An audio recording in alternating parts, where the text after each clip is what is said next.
اعوذ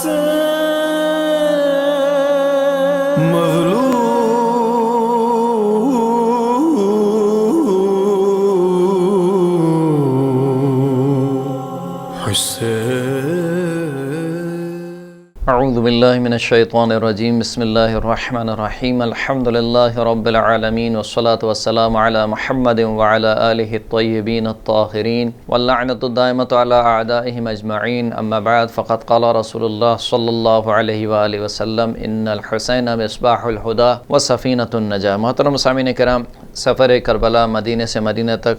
آپ کی خدمت میں حاضر ہے۔ جب یزید نے خط لکھا اور یزید کا خط جو ہے وہ ابن ابی زریق نامی شخص لے کر ولید کے پاس پہنچا تو ولید بہت ہی پریشان ہو گیا، اور خط کو پڑھ کر ولید نے کہا کہ اے ولید کی کاش تو پیدا ہی نہ ہوتا، اور پھر وہ پریشانی کے عالم میں سوچتا رہا کہ وہ کیا کریں کہ اتنے میں اس نے مروان بن حکم کو بلایا جو کہ ولید سے پہلے مدینہ کا والی تھا۔ مروان بن حکم جو ہے وہ جن کی دشمنی علی اور آل علی سے بہت مشہور ہے، یعنی کہ پورا خاندان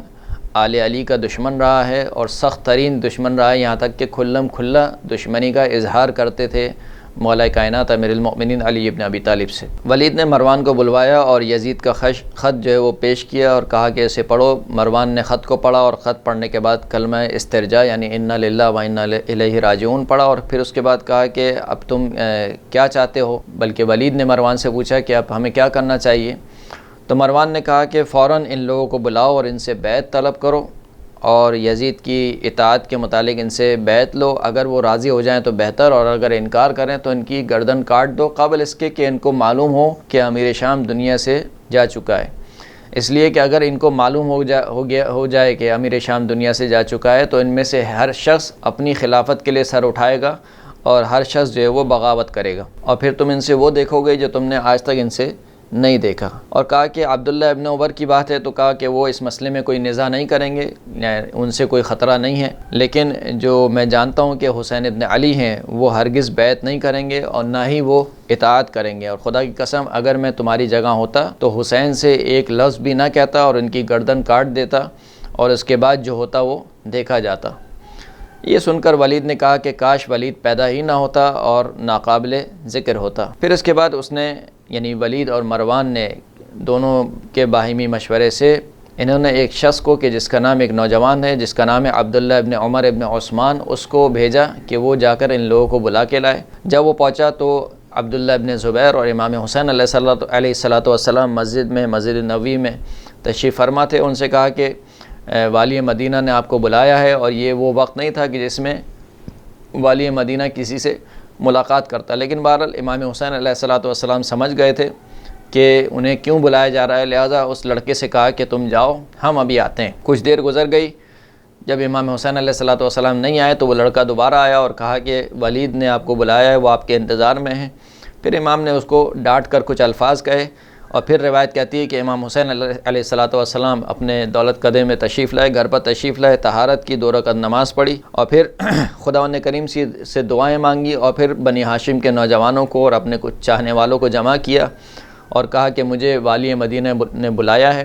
میں دربار میں داخل ہوں گا، اور اگر تم دیکھو کہ مجھ پر کوئی خطرہ لاحق ہے اور میری آواز بلند ہو جائے تو تم تلوار نیام سے نکال کر دربار میں داخل ہو جانا اور میرے حکم کی اطاعت کرنا، تجاوز نہ کرنا، یعنی جب تک میری آواز بلند نہ ہو تم باہر ہی کھڑے منتظر رہنا، اور جیسے ہی میری آواز بلند ہو جائے تم جو ہے وہ دربار میں داخل ہو جانا۔ یہ کہہ کر امام حسین علیہ السلام چلے ہیں والی مدینہ کی طرف، اور مدینہ کے دربار میں جب داخل ہوتے ہیں اور دیکھتے ہیں کہ مروان جو ہے وہ اس کے برابر میں بیٹھا ہوا ہے، تو امام حسین علیہ السلام سمجھ جاتے ہیں کہ ماجرا کیا ہے۔ ولید جو ہے وہ امام حسین علیہ السلام کو امیر شام کے مرنے کی خبر سناتا ہے، اس کے اوپر امام کلمہ استرجاع پڑھتے ہیں، اور پھر ولید کہتا ہے کہ یزید نے جو ہے وہ آپ سے بیعت کا مطالبہ کیا ہے، کہ جس کے جواب میں امام حسین علیہ السلام فرماتے ہیں کہ اما البیعۃ فإن مثلی لا یبایع سرا ولا یجتزى بها منی سرا فإذا خرجت إلى الناس ودعوتهم للبیعۃ ودعوتنا معهم كان الامر واحدا۔ امام نے فرمایا کہ جہاں تک بیعت کا تقاضا ہے تو مجھ جیسا شخص جو ہے وہ خفیہ طور پر بیعت نہیں کرتا، رات کے اس تاریکی میں بیعت نہیں کرتا، اور نہ ہی خفیہ بیعت کرنا مجھ سے کافی ہوگا، یعنی اگر تو مجھ سے بیعت بھی لے لے اس رات کی تاریکی میں تو لوگوں کو کیسے یقین آئے گا کہ تو نے مجھ سے بیعت لے لی ہے؟ لہٰذا جب تو لوگوں پر خارج ہوگا، یعنی جب صبح ہوگی اور لوگوں کو بیعت کے لیے بلائے گا اور ہمیں بھی بیعت کے لیے بلائے گا، تو پھر جو ہے وہ ایک سا حکم ہوگا ہمارے اور لوگوں کے درمیان۔ جب یہ جواب ولید بن عتبہ نے سنا امام سے تو اس نے کہا کہ ٹھیک ہے، کیونکہ ولید بن عتبہ جو ہے وہ زیادہ خون ریزی نہیں چاہتا تھا اور وہ امام حسین کے قتل سے ڈرتا تھا، لہٰذا اس نے کہا کہ صحیح ہے، آپ درست فرما رہے ہیں۔ یہ سن کر ایک مرتبہ مروان نے کہا کہ وائے ہو تجھ پر،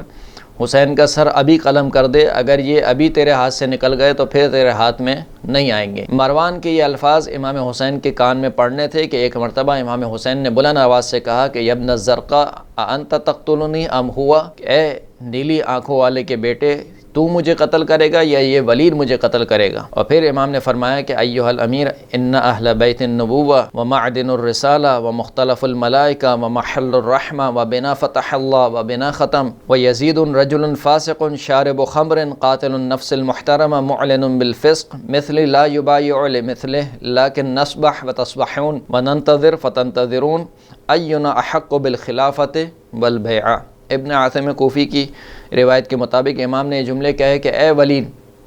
ہم اہل بیت نبوت ہیں، ہم معدن رسالت ہیں، یعنی رسالت کا سرچشمہ ہیں،